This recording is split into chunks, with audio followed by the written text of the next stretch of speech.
전문가도 아니고 언론 전문가도 아니고 그냥 시민의 한 사람으로서 느꼈던 바를 말씀드리겠습니다. 그리고 이정걸 의원님께 감사드립니다. 누군가 해줘야 할 말씀을 좀 해주셔가지고요. 좀 편해진 측면이 있습니다. 이상한 친문 얘기죠. 뭐 누구나 다 뻔히 아는 사실인데 다설해서는 안 된다고 합니다. 이정걸 의원이 이제 국회에서 그 조선일보 스포츠조선 사장의 실명을 이제 거론했고요. 그런데도 이게 좀 보도가 됐었는데 전혀 보도가 되지 않았단 말이죠. 생중계까지 된 마당이었습니다. 그리고 재밌게도 한겨레, 경향신문, 오마이뉴스마저도 유감스럽게도 거기서 예외는 아니었던 것 같습니다. 또 이정걸 의원에 이어서 좀 민주노동당의 이정희 의원, 그리고 지구신당의 신상정 대표가 지난 7일 라디오 인터뷰에서 장자연 리스트에 거명된 게 조선일보라고 이제 밝혔죠. 어쨌든 재밌는 현상인데 그냥 인용 보도를 해서라도 했으면 좋을 텐데 이 세계 이 보도조차도 그렇게 안 되는 것들 보면서 참 조선일보가 가진 힘이 이렇게 무서운 거구나 이런 걸 새삼 느꼈습니다. 어쨌든 이 때문에 이제 대한민국 국민 전체가 한동안 조선일보를 조선일보라고 부르지 못하는 홍길동 신세로 지내야 했습니다. 그래서 호조호방이라고 하죠. 조선일보를 조선일보로 부르지 못하고 방사장을 방장으로 부르지 못하는 사태가 이 상황인데 종지부를 찍어준 게 역사적에도 조선일보였는데 이제 고소를 했죠. 명예훼손으로. 그래서 문제가 된 언론사가 자신들이라는 걸 공식적으로 확인해 줬습니다.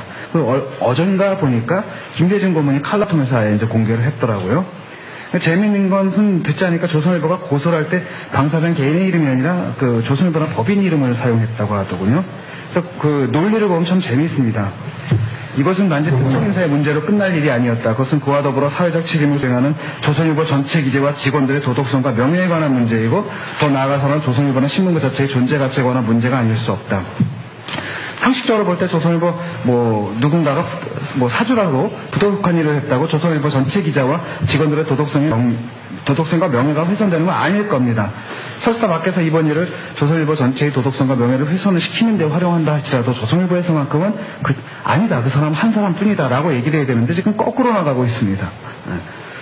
물론 이제 고소죄를 이제 조선일보 법인으로 함으로써 그 실명을 공식적으로 드러내는 것을 막으려고 하는 것과 관련이 있는데요. 이 경우에 이제 아까 그런 재밌는 지적이 나왔는데 인용 보도로 인한 피해 사례가 발생할 수 있지 않을까. 왜냐하면 김대중 고문이 자꾸 이런 컬럼 쓰면은 지금 문제는 조선일보 고위임원 이게 경찰청장이 말하는 그 고위임원이 방사장인지 아니면 김대중 고문인지 대리를 모를 수가 있고 자기 본인이 피해자가 될 수도 있는데 말이죠. 어쨌든 이분이 이제 그것이 명백히 규명될 때까지 우리 모두는 실명 보도를 자제하는 언론 풍토를 만들어내는 데 노력해야 할 것이다 라고 얘기를 했습니다. 하지만 아까 그 말씀해 주신 대로 조선일보에서 여태까지 그렇게 보도를 한 적이 한 번도 없었습니다. 그 칼럼을 보면 김대중 고문이 그 장자연 리스트를 근거 없는 리스트다, 입증되지 않아오는 주장이다라고 불렀습니다. 하지만 그 리스트는 그냥 정권과에 떠도는 찌라시가 아닙니다. 한 여인이 자기 목숨을 끊기 전에 작성한 거고요. 자신의 서명까지 했던 문서입니다.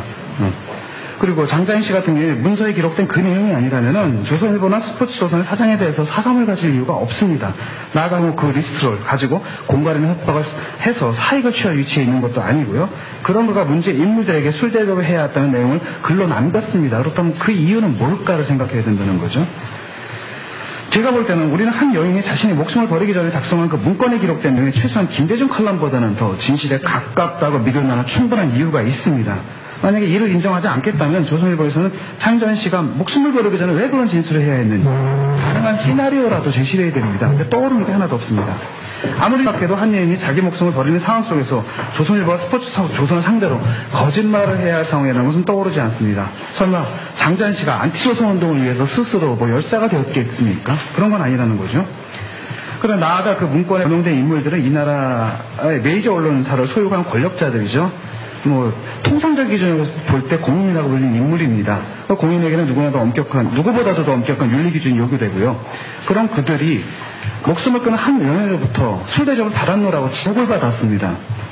스스로 목숨을 끊은 이가 작성한 문건에 공인의 이름이 등장한다는 사실은 그 자체가 사회적으로 널리 보도할 가치가 있는 중대한 사안이라고 봅니다.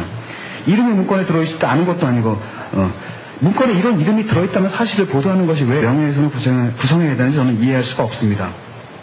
그리고 마지막으로 그 이름이 거론된 이들은 죄가 없다면 당연히 언론 앞에 나서서 자신들의 입장을 밝히고 공개적으로 해명을 해야 합니다.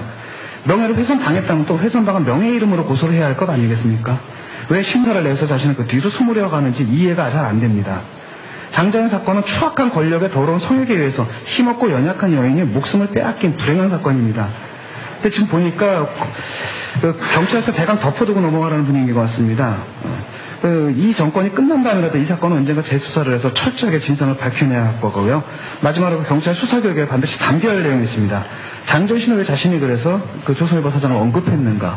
경찰 만약 수사 결과에 여기에 대한 설득력인 해명이 있어야 된다고 생각을 합니다. 그리고 이제 한마디 코멘트 하자면은 술 대접받는 것은 절대로 사적 영역이 아닙니다. 그건 공적 영역입니다. 성상납 받는 거 이런 것은 프라이버시 영역이 아닙니다. 예컨대 언론사 사장이 연예인과 연애를 했다. 그게 아니지 않습니까? 이건 분명히 공적인 범죄 현장, 범죄가 벌어지는 공적 현장이라고 볼 수가 있고요. 그다음에 언론사주는 조선일보쯤 되면 이건 분명히 공인이라고 할 수가 있는 것 같습니다. 그리고 법과 윤리는 다르지만 이번 건은 윤리의 극한입니다. 법으로 처벌받아야 해요. 실제로 지금 경찰이 조사를 받고 있는 상황이고요. 이건 분명히 공익이 있습니다. 왜? 이런 사태는 재벌을 막아야 되기 때문입니다. 이상입니다.